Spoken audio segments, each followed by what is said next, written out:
جچتا نہیں کوئی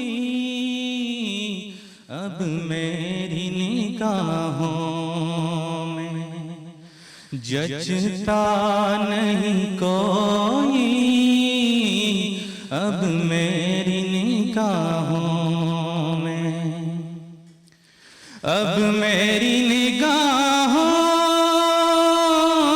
میں جچتا نہیں کوئی، جیسے میرے سرکار ہیں ویسا نہیں کوئی، جیسے میرے سرکار ہیں ویسا نہیں کوئی اب میری نگاہوں میں۔ تم سا تو حسین آنکھ نے دیکھا تو نہیں ہے،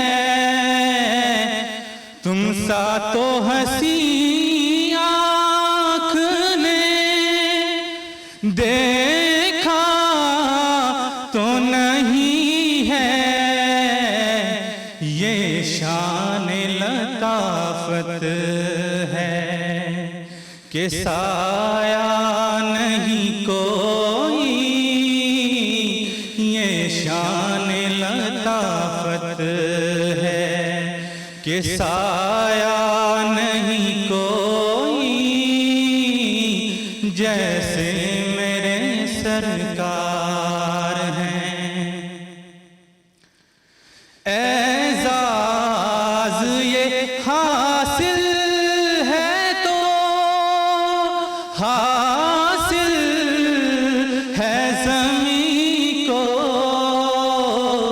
اعزاز یہ حاصل ہے تو حاصل ہے زمین کو، افلاک پہ تو گنبدِ خضرا نہیں کوئی، افلاک پہ تو گنبدِ خضرا نہیں کوئی، جیسے میرے سرکار ہیں صلی اللہ علیہ وآلہ وسلم۔ جیسے میرے سرکار ہیں ویسا نہیں کوئی۔ حمزہ کھٹانہ ہمارے بھائی بہت خوبصورت نعت رسول کریم صلی اللہ علیہ وآلہ وسلم اپنے انداز میں پیش کر رہے تھے۔ اللہ ان کی آواز میں بھی برکت دے اور ہم سب کو اچھی اچھی نعتیں پڑھنے کی توفیق دے۔ اس امید کے ساتھ کہ آپ خیریت سے ہیں جی۔ خیر رمضان کا ایک اور سلسلہ ہے ماشاءاللہ 25 رمضان المبارک جمعۃ الوداع، اور ہم براہ راست آپ کے ساتھ موجود ہیں۔ میں ہوں عمران حسن اور میں ہوں ارملہ حسن۔ جمعہ کی آپ کو مبارکباد بھی دیں گے، اور رمضان کا یہ آخری جمعہ ہے جمعۃ الوداع، اور ظاہر ہے جمعے کی اٹسلف اتنی زیادہ اہمیت اور فضیلت ہوتی ہے، لیکن اس آخری جمعے کو جو رمضان المبارک کا آخری جمعہ ہوتا ہے، اس کے تو جو کہنے درجات ہی مختلف ہوتے ہیں، اور اس میں کی گئی عبادات ہوں یا اللہ تعالیٰ سے مانگی ہوئی دعائیں ہوں، ان کی قبولیت بھی بہت جلد ہو جاتی ہے۔ تو آج جمعۃ الوداع تو ہے ہی، لیکن اس کے ساتھ ساتھ رمضان کا آخری عشرہ بھی اختتام پذیر ہونے کو آ رہا ہے، اور ہماری کوشش یہی ہے کہ آپ کا اور ہمارا ساتھ بنا رہے، کچھ نہ کچھ اچھا اور خیر جو ہے ہم بانٹتے بھی رہیں اور سیکھتے بھی رہیں۔ بے شک ایسا ہی ہے۔ یوم القدس کے طور پہ منایا جاتا ہے۔ ہم نے آج کے دن ایک تو یہ عہد کرنا ہے کہ ہم اپنا قبلہ اول جو ہے اس کی تعریف و تصنیف میں بھی کوئی کمی نہیں رکھیں گے، اور ان کی جو حمایت ہے چاہے وہ اخلاقی ہے یا سیاسی ہے یا مالی ہے، اگر ہم کر پائیں اس میں بھی کوئی کمی نہیں آئے گی۔ فلسطین کے بارے میں ہم بات کریں، ہم نے آغاز اپنے رمضان کا اسی سے کیا تھا۔ اس دفعہ کا رمضان کچھ مختلف ہے۔ ہمارے فلسطینی بہن بھائی ویسے تو مشکلات کا شکار رہتے ہی ہیں، اللہ نے شاید ان کی قسمت ایسی لکھی ہے، پچھلی کئی 7 دہائیوں سے زیادہ ہو گیا یہ سلسلہ چل رہا ہے، لیکن اس دفعہ کا رمضان بہت ہی مشکل ہے، بھوک سے بھرا، پیاس سے بھرا، اپنے گھروں سے دور، اپنے پیاروں سے دور، اور شاید اس وقت کوئی فیملی ہو، بلکہ یقیناً نہیں ہوگی فلسطین کے اندر جس میں کوئی ایک شہید نہیں ہے۔ ہم اگر مجموعی طور پر 7 اکتوبر سے اب تک جو جاری اسرائیلی حملے ہیں ان کی اگر بات کریں یا غضب ناکیاں ہیں، مجموعی طور پر 33,000 سے زائد جو فلسطینی ہیں وہ شہید ہو چکے ہیں۔ جو امدادی کارکن ہیں ان کی ہلاکت، اس کے علاوہ اسرائیل کے ساتھ تمام سفارتی رابطے متحدہ عرب امارات نے معطل کیے ہیں. یہ تازہ ترین صورتحال میں آپ کے سامنے رکھ رہا ہوں. یہاں پہ جو غیر ملکی فلاحی ادارے ہیں اس کے 7 کارکنوں کی ہلاکت ہوئی ہے اور اس پر متحدہ عرب امارات نے اسرائیل کے ساتھ تمام جو ان کے سفارتی تعلقات ہیں ان کو منقطع کیا ہے. کل former president US Donald Trump نے یہ کہا ہے کہ یہ جو اسرائیل اپنے حملوں کی ویڈیوز جاری کرتا ہے اس کو نہیں کرنی چاہیے، اب اس عمل کو روک دینا چاہیے. اس سے وہ اپنی ایک رائے عامہ جو حق میں بنانا چاہتا ہے الٹا مخالفت میں لے کے جا رہا ہے.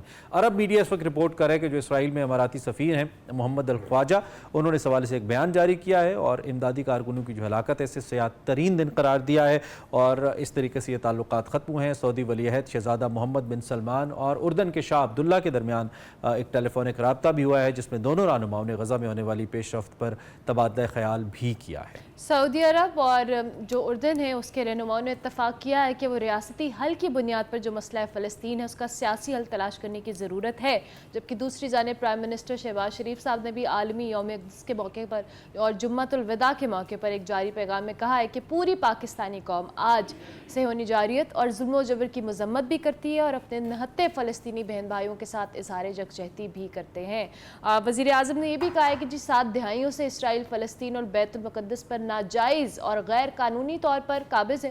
عالمی برادری کی جو خاموشی ہے اور جو خاموش تماشائی کا کردار ادا کر رہی ہے، غزہ میں ہسپتال ہوں، پناہ گزین کیمپس ہوں، اس کے علاوہ بچوں کے سکولز ہوں، ان کو نشانہ بنایا گیا اور مظلوم فلسطینیوں تک امدادی اشیاء کی رسائی ہے اس کو بھی روکا گیا ہے. آج اسی حوالے سے ہم بات بھی کریں گے اور اس ٹرانسمیشن کا آغاز بھی اپنے فلسطینی بہن بھائیوں کے ساتھ اظہار یکجہتی کے ساتھ کریں گے اور اس کے لیے ہمارے ساتھ ہمارے مہمان موجود ہیں. پروفیسر ناصر محمود صاحب ہمیں جوائن کر رہے ہیں، پروفیسر فہد علی کاظمی ہمیں جوائن کر رہے ہیں. دونوں مہمانوں کا بہت شکریہ کہ آپ نے ہمیں جوائن کیا. ٹاپک پہ جانے سے پہلے ہم کچن کا رخ بھی کریں گے جہاں پہ احمد حماد ہمارے ساتھ موجود ہیں. احمد السلام علیکم.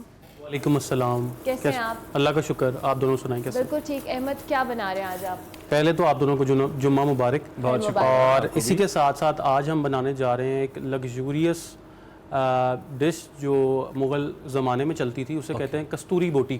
کستوری بوٹی اپنے اروما، اپنے فلیور کی وجہ سے جانی جاتی ہے اور اس کے اندر جو استعمال ہوتا ہے وہ زیتون کا تیل اور بٹر کا استعمال ہوتا ہے. ٹھیک ہے.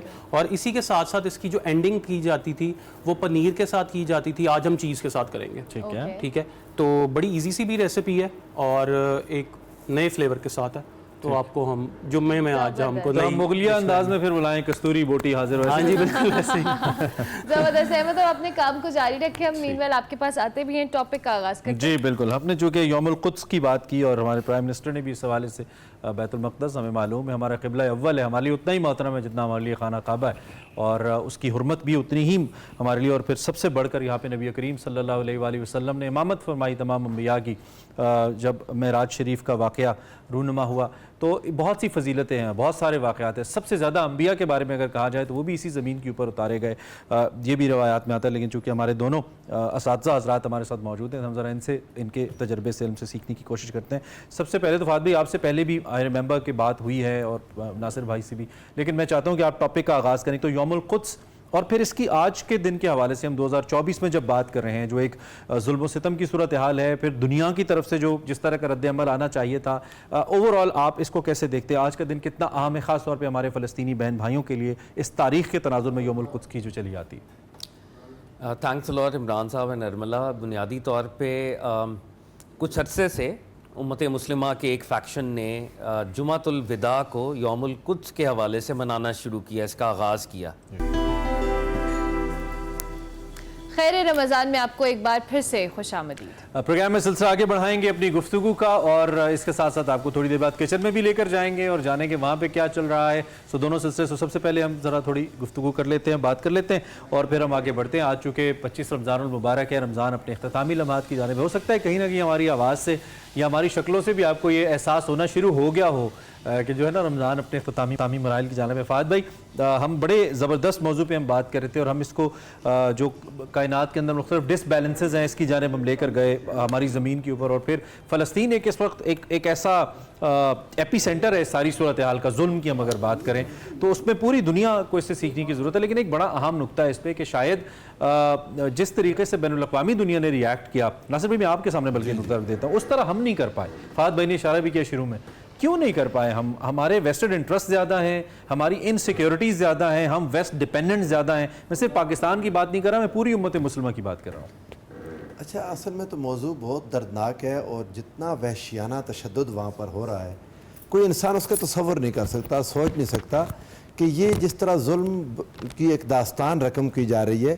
آپ ان کے مساجد کو, ان کے ہاسپٹلز کو, ان کے سکولز کو, وہاں پر مدد کرنے والے لوگ جو جاتے ہیں, وہاں پر صحافی جو رپورٹ کرنے جاتے ہیں, وہ ان کو ماری جا رہے ہیں. ان تک پانی نہیں پہنچنے دے رہے, ان تک کھانا نہیں پہنچنے دے رہے. یہ ظلم ہے انتہا کا, اور بچوں کو ٹارگٹ کر کے مار رہے ہیں. اور بچوں کو ٹارگٹ کر کے مار رہے ہیں. حالانکہ کبھی ایسی جنگ نہیں ہوتی. سٹون تھروئنگ لوگ ہیں, اور ان کو آپ اتنے بڑا ہیوی ویپن کے ساتھ ان پر ظلم کر رہے ہیں, جو یوز کر رہے ہیں. ہیروشیما ناگاساکی پر نہیں ہوا, اس سے زیادہ چھوٹی سی پٹی پر, غزہ کی اس چھوٹی سی پٹی پر اتنا ظلم کر دیا.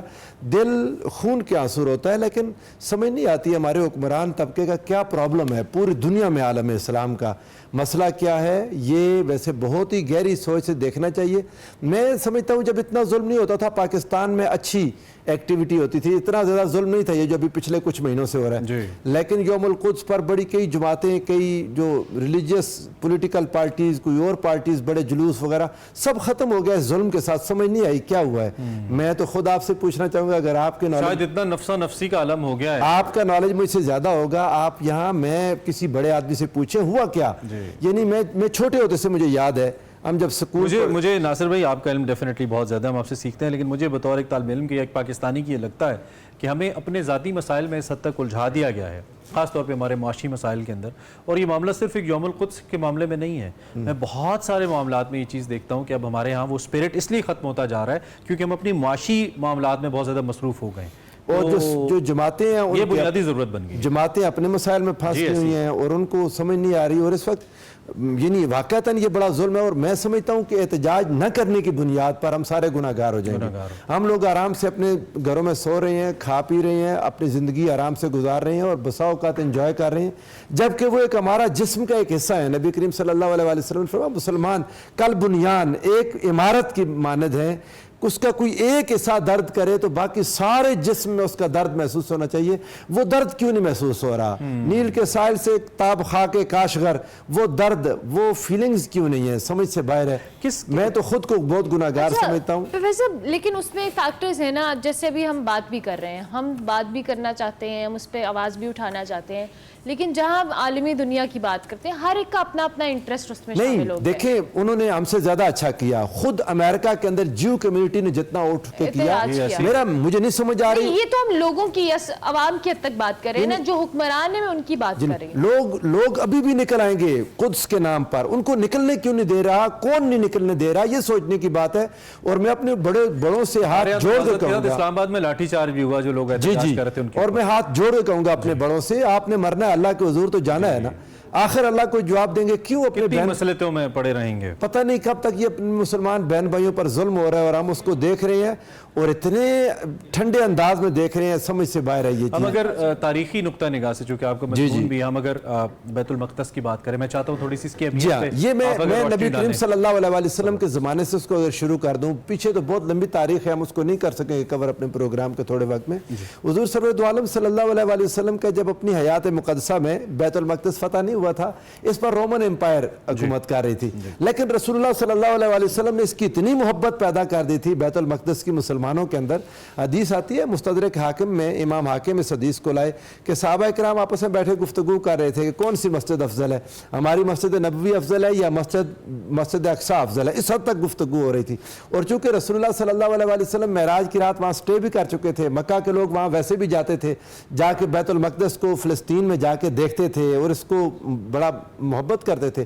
تو حضور نبی کریم صلی اللہ علیہ وسلم نے جب صحابہ کرام نے دیکھا تو آقا علیہ السلام نے ان سے فرمایا کہ نہیں, میری مسجد کی نماز زیادہ افضل ہے مسجد اقصی کی, لیکن مسجد حرام, مسجد نبوی اور اس کے بعد مسجد اقصی تیسرا بڑا مرکز مسلمانوں کا ہمیشہ سے رہا. حضور نبی کریم صلی اللہ علیہ وسلم جب مکہ سے مدینہ تشریف لائے تو 6 ماہ تک مسلسل یہ ہمارا